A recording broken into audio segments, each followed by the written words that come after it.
à 2800 avant. Aujourd'hui à Reims et on accueille sur ce plateau l'organisateur de l'événement, Sébastien à droite, et Sergio Garro, vous êtes slameur italien, on vous entendra dans un tout petit instant.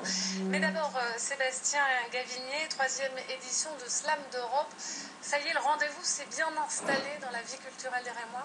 Oui, effectivement, 3e édition, on est ravis que ça puisse encore se dérouler parce que c'est pas toujours évident. Effectivement, ça s'est installé, je pense, dans la vie culturelle rémoise, d'avoir cette place-là à l'échelle de l'Europe sur cette discipline. On va voir un des événements que vous avez organisé cette année, un autre événement, et là pour le coup vraiment sur la place publique, c'était au Crypto-Portique de Reims. Le slam a vraiment pignon sur eux maintenant à Reims, on a passé un cap selon vous? Oui, on a beaucoup de chance par rapport à ça, effectivement. On a une scène très vivante avec beaucoup de slammers et c'est aussi ce qui fait la vitalité. Il y a beaucoup de choses qui sont en amont en fait de ces scènes festivals et qui font que il puisse y avoir ces scènes et ces festivals parce qu'il y a pas mal d'actions culturelles en fait tous les jours et tous les mois sur Reims et sur la région même. Alors on revient à Scène d'Europe, ça commence aujourd'hui. Combien de pays représentés, combien de langues? Alors il y a 8 pays représentés, donc 8 langues, voilà, parce que l'idée c'est quand même que chacun puisse venir défendre sa langue et sa manière de slammer. Et on va en entendre un extrait avec vous, Sergio Garro. Vous êtes donc slameur et italien. Je vous laisse la parole. Alors, j'ai fait comme ça, et à la maison, tous disent crepa. Essayons. Plus fort. Tous. A trois aussi, pas seulement à Reims. Serva Italia col tempo contato, determinato. Serva Italia col tempo contratto, a buon mercato. Italia operaia, qualificata, vita rivoltante, condannata. Italia operaia specializzata in morte bianca, dissanguata. Serva Italia condannata a morte, telecomandante.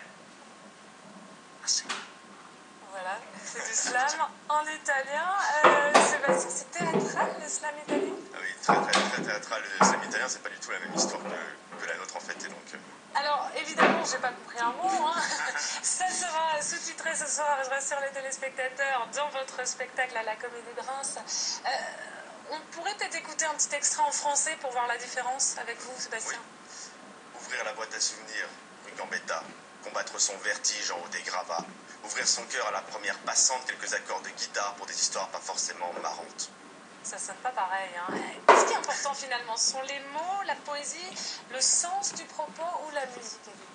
Les deux, la musicalité et l'émotion, surtout que l'artiste ou le slammer va retranscrire, c'est ça le plus important. Parce qu'on peut écrire très bien et avoir aucune émotion à transmettre au public. Et donc c'est plutôt l'émotion, l'énergie que les slammers vont mettre. Et du coup, l'énergie, elle est commune à tous les pays. Il n'y a pas besoin d'avoir forcément les codes des langues pour comprendre.